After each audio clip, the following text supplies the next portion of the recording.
অঙ্গনওয়াড়ি সেন্টারের প্রেগনেন্ট এবং ল্যাকটেটিং মায়েদের যে আভা আইডি ক্রিয়েট করতে হয় সেটা কীভাবে ক্রিয়েট করা যায় আজকের ভিডিওতে আমি সেটা আপনাদের সঙ্গে শেয়ার করব। স্কিপ না করে পুরো ভিডিওটা দেখুন, ছোট্ট ভিডিও। সর্বপ্রথম আমাদের পোষণ ট্র্যাকারে যেতে হবে। তো দেখুন এইখান থেকে আমি পোষণ ট্র্যাকার যে অ্যাপটা আছে সেই অ্যাপে চলে যাব।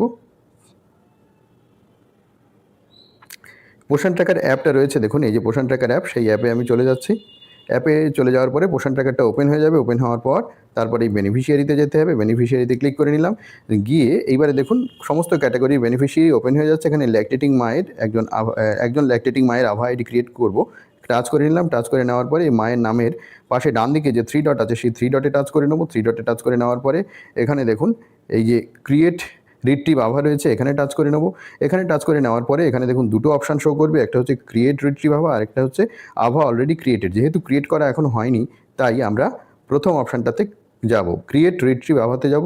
এখানে টাচ করে নিলে দেখুন দুটো অপশান আসছে, একটা আধার ওটিপি, এটা করলে ওটিপি যাবে মায়ের নাম্বারে। ওটিপি ছাড়াও আভা আইডি ক্রিয়েট করা যায়, সেটা হচ্ছে আধার ডেমোগ্রাফিক অথেন্টিকেশানের উপরে। এই আধার ডেমোগ্রাফিক AUTH মানে অথেন্টিকেশন, এর উপরে ক্লিক করেও আমরা এটা ক্রিয়েট করতে পারি। তো তার উপরে আমরা ক্লিক করে নিচ্ছি। ক্লিক করে নেওয়ার পর এখানে দেখবেন মায়ের যাবতীয় তথ্য চলে আসবে। আধার নাম্বারের লাস্ট 4টি সংখ্যা, মায়ের নাম, ডেট অফ বার্থ, জেন্ডার সব পরপর চলে আসবে। এইবার এই কনসেন্টের এখানে একটা চেকবক্সে টিক করতে হবে, ঠিক আছে? পড়ে নেবেন, I hereby declare that I am voluntarily sharing ইত্যাদি ইত্যাদি যা আছে এটা একবার দেখে পড়ে নেবেন, ঠিক আছে?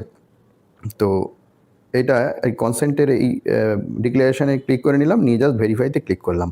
একটু সময় নেয় কখনো কখনো, কখনো কখনো তাড়াতাড়ি হয়ে যায়। দেখুন এখানে আভা is successfully linked with profile, ঠিক আছে? এবার আমরা এই ডানে ক্লিক করব। ডানে ক্লিক করে এই পেজ থেকে আমরা বেরিয়ে আসবো। দেখুন হয়ে গেল। এইবারে ওই যে নামের উপরে যদি আমরা ক্লিক করি তাহলে এটা দেখাবে। দেখুন এইটা নামের উপরে যখন আমরা ক্লিক করব তখন এই মায়ের একদম যে প্রোফাইল পেজটা বেরোচ্ছে তার ঠিক নিচের দিকে দেখুন এইটা চলে আসবে, ঠিক আছে? এটা এইভাবে আসবে।